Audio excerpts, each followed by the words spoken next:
पाठ 11 राखो मणि का बेटा। पाठ प्रवेश। माँ बच्चे की प्रथम गुरु होती है। बच्चे के बनने और बिगड़ने में उसका बहुत बड़ा हाथ होता है। यदि माँ द्वारा बच्चे के अनुचित कार्यों का पक्ष लिया जाए तो उसके बिगड़ने की प्रबल संभावना होती है। प्रस्तुत पाठ में इसी तथ्य को उद्घाटित किया गया है।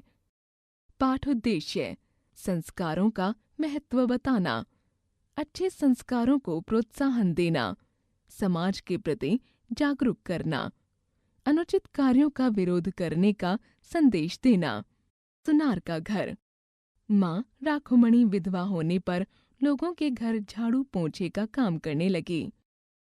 पहले पति पारिवारिक व्यवसाय में लगा हुआ था, अर्थात सुनार का काम करता था। गृहस्थी की गाड़ी ठीक ठाक चल रही थी, परंतु अब पति के जाने के बाद 2 बेटों तथा 3 बेटियों को लेकर और उपाय ही क्या रह गया था।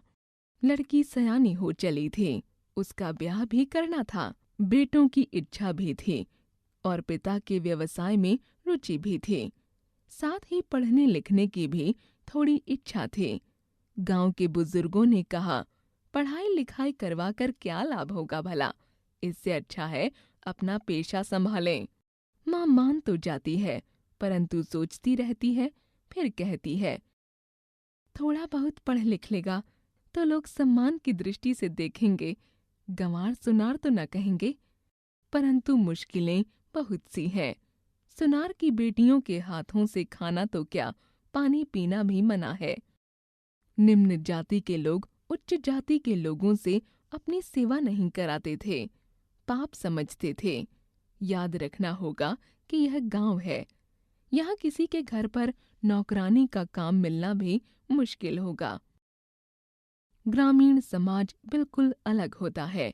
ऐसे में राखोमणि के लिए नौकरानी का काम जुटाना भी एक समस्या बन गई।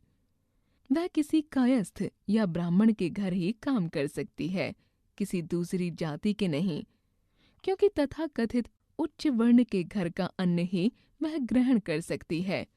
अतः उसके सामने बहुत कठिन समस्या थी।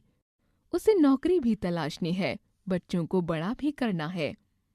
बेटियों को पढ़ाना तो उसके बस की बात नहीं है, इसलिए जल्दी जल्दी विवाह कर देना ही सही उपाय है। परंतु बेटों को पढ़ाई लिखाई कराना सिखाएगी, फिर सुनार के काम पर लगवाएगी, परंतु उनका विवाह कभी भी जल्दी नहीं होने देगी, यह उसने निश्चय किया था। यह जात बिरादरी बहुत झमेले की चीज है, राखोमणि सोचती है। वह सुनार परिवार की है, इसलिए कोई तथाकथित छोटा काम नहीं कर सकती। उसके समाज ने उसे यह स्वीकृति नहीं दी है और उधर उसकी स्थिति के लोगों की देवर, जेठ, भाई जैसे सगे रिश्तेदार भी देखभाल नहीं करते। जो भी हो, आखिरकार पास ही के एक गांव में उसे काम मिल गया। जीवन के इस नए अध्याय के आरंभ के कुछ 1 वर्ष बाद मैंने उसे फिर से देखा। तब वह शमीज पहनना सीख गई थी। बेटों को भी हाफ पैंट शर्ट पहना रही थी और बेटियों को फ्रॉक। धनी और बड़े परिवार के घरों में काम भी कर रही थी और उन बड़े घरों की बच्चियों को स्कूल पहुंचाने और ले आने का काम भी करती थी। बड़े लड़के का नाम रखा था रवि। क्या सोचकर यह नाम उसने रखा था मैं नहीं जानती, परंतु राम, किशन, बिशन आदि नाम भी तो लोग रखते हैं। फिर राम नाम रखने से ही तो बेटा त्रेता युग का दशरथ पुत्र राम नहीं हो जाएगा, यह भी सब भली भांति जानते हैं। एक जन ही केवल रामचंद्र हुए थे। रविंद्रनाथ भी एक जन है, परंतु यह जानने के बावजूद लोगों में अच्छा यानी विख्यात नाम रखने का एक अज्ञात मोह होता है। राखोमणि में भी शायद यह मोह था। बेटे रवि को पढ़ाने लिखाने यानी शिक्षित करने का एक उपाय उसे मिल गया। रामकृष्ण परमहंस देव के नाम पर तो कभी स्वामी विवेकानंद के नाम से कई स्कूल व अनाथ आश्रम जगह जगह खुल गए थे। यहाँ भी एक था। रवि को वहीं दाखिला मिल गया। पढ़ेगा, काम भी सीखेगा और काम करेगा भी। रहने के लिए कोई खर्चा नहीं होगा जब तक उसकी उम्र 16 वर्ष नहीं हो जाएगी। परंतु केष्टो यानी राखोमणि के दूसरे बेटे के लिए कोई रास्ता नहीं मिला।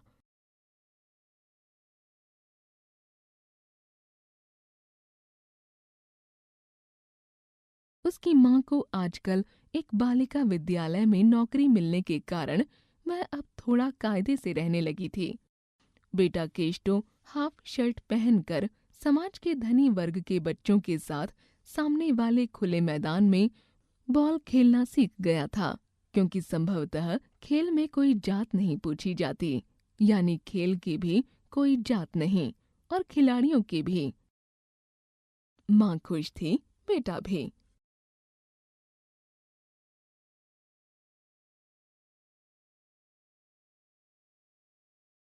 यहाँ तक राखोमणि और बेटे केष्टो के दिन ठीक से बीत रहे थे। अचानक समस्या दूसरी ओर से आती हुई दिखाई पड़ी। न जाने खेल खेल में किस बात पर बच्चों में आपस में झगड़ा हो गया। फिर केष्टो ने जोर जोर से रोकर और गालियां बरसाकर पूरे गांव को सिर पर उठा लिया। समस्या यह हुई कि उसकी माँ ने भी उसका साथ दिया। ये उन भद्र लोगों के बेटों की साजिश है, आदि। भद्रजनों के बेटे रोने और गाली देने में कुशल नहीं थे, अतएव हार कर एक तरफ खड़े हो गए। चिल्लाना जरा कम हुआ कि मैंने पूछा, केष्टो की माँ, यह तुम क्या कर रही हो? लड़के को न पढ़ने दिया, न किसी काम में लगाया। इस तरह से गाली गलौज करने और सारा दिन खेल खेल में बिताने से तो उसका भविष्य नष्ट हो जाएगा। और फिर अच्छे घरों के बच्चे भला उसके साथ क्यों खेलेंगे जब वह ऐसी गंदी गालियां देता है? राखोमणि क्रोध से उबलती हुई बोले, उन बड़े बाबुओं के बिगड़े हुए बेटे मेरे बेटे से जलते हैं। आप नहीं जानती इन सबको? मैंने कहा, अब तक तो वे रोज ही एक साथ खेलते थे, कभी भी झगड़ा नहीं हुआ, तो फिर ईर्ष्या की कहाँ से बात आ गई? और यदि झगड़ा हो भी जाता है तो तुम्हारा इतना छोटा बेटा ऐसी गंदी बातें क्यों करता है? परंतु उच्च वर्ग के लोग अहंकारी और बुरे तथा निम्न वर्ग के लोग शोषित, अत्याचार से पीड़ित होते हैं। यह बात मुझे समझाकर कहने की कला उसके पास न होने के बावजूद मैं समझ गई कि यही वास्तव में उसके मन की बात थी।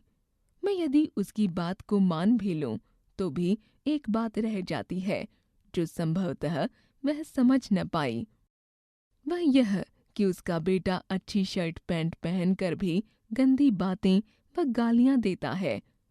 शर्ट पैंट उसके इस स्वभाव को ढक नहीं पाए, जबकि भद्रजनों के घर के बच्चे इस उम्र में ऐसी बातें साधारणतः नहीं सीखते। वैसे ये सब बातें राखोमणि की समझ से परे ही थीं। जो भी हो, मैंने उसकी आंखों की भाषा पढ़ ली थी। मूलतः दो बातें, एक भद्र लोग बनने की आकांक्षा और दूसरे वह न बन पाने का आक्रोश। फिर भी छोटे बेटे को पढ़ाने का उसका आग्रह जरा भी कम नहीं हुआ। मैंने कहा, पढ़ाओगी अनाथाश्रम के स्कूल में? फिर हम उसे अपने घर में रख सकते हैं। वह कुछ झाड़ने पोंछने का काम करेगा और साथ ही स्कूल में पढ़ेगा भी। हम लोग उसके खाने पहनने का प्रबंध कर देंगे। उसकी मूल समस्या पैसों की थी, खर्च कहाँ से आएगा? अब इस सरल समाधान से वह बहुत खुश हुई। परंतु कुछ महीने बीतते न बीतते मैं समझ गई कि यह समाधान इतना आसान नहीं है। पढ़ाना तो वह चाहती थी, परंतु उसके बेटे का मन पढ़ाई में नहीं लगता था।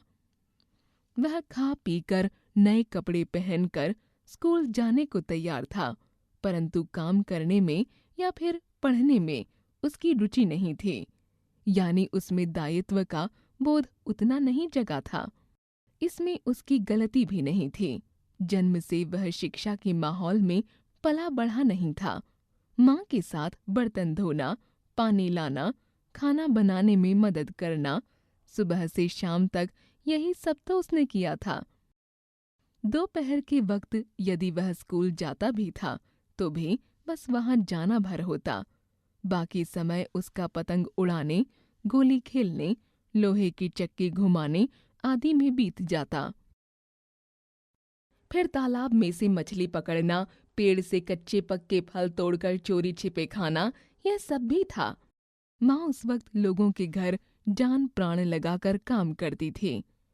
वह यह नहीं जान पाती थी कि बेटा कहाँ और क्या कर रहा है।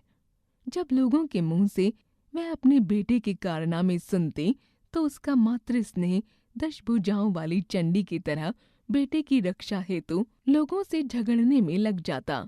उस झगड़े से बेटा सुरक्षित तो हो जाता था, परंतु उसका भविष्य नहीं। न वह एक सुशील नागरिक बन पाया, न भाषा का सही ज्ञान उसे मिल पाया, न आचरण, न सही शिक्षा ग्रहण कर पाया। साथ ही खेलने का, कार्य करने का, पढ़ने का सही समय कौन सा है, इसका ज्ञान भी उसे नहीं हो पाया।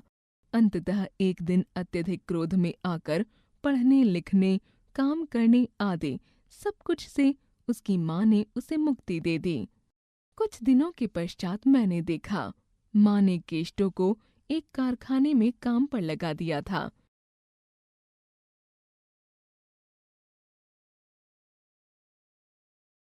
इसके बाद की कहानी बहुत साधारण सी थी। 12 वर्ष की उम्र में उसे बीड़ी पीने की लत पड़ गई थी और उस परिवेश में रहकर हर कुकर्म की शिक्षा भी उसे मिलती रही। सिर्फ एक प्रश्न भीतर तक परेशान करता रहा कि क्या उसकी यह परिणति उसकी माँ के कारण हुई। समाज के जिस स्तर पर वह पला बढ़ा, वहाँ उसे क्या शिक्षा मिले। उसका क्रोध, उसकी वेदना जिस प्रकार एक दूसरे में मिल गए थे, उस प्रकार धैर्य और आर्थिक बल उसके पास नहीं थे। वह स्वयं कितना जानती थी कि उसे क्या चाहिए, कैसे चलना चाहिए जीवन की इस कंटीली राह पर। एक जननी के रूप में तो वह बिल्कुल भी और कहीं भी गलत नहीं थी। एक माँ होने के नाते उसने सिर्फ अपने बेटे की मंगल कामना की थी। समस्या यह थी कि उसके पास धन का अभाव था। आज समाज के हर वर्ग में, हर एक स्तर पर बड़ा आदमी बनने की जो इच्छा जागृत हो रही है, क्या उस इच्छा को आगे ले जाने का, उसे पूरी करने का कोई उपाय नहीं है? माँ यदि सोचने में सक्षम नहीं है, तो समाज क्या नहीं सोचेगा? देश क्या नहीं सोचेगा? क्या यह उनका दायित्व नहीं है? प्रजा संपद तो उन्हीं का है ना? तो फिर देश के बच्चों के हित के बारे में कौन सोचेगा? लेखिका परिचय। ज्योतिर्मयी देवी बांग्ला साहित्य का एक ऐसा अग्रणी नाम है जिनकी साहित्य यात्रा 20वीं शताब्दी के दूसरे दशक से आरंभ होकर 7वें दशक तक चली और आज भी प्रासंगिक है। 23 जनवरी 1894 को जयपुर में जन्मी ज्योतिर्मयी देवी को कभी पाठशाला नहीं भेजा गया था, परंतु हिंदी, बांग्ला व गणित का शिक्षण घर में दिया जाता रहा।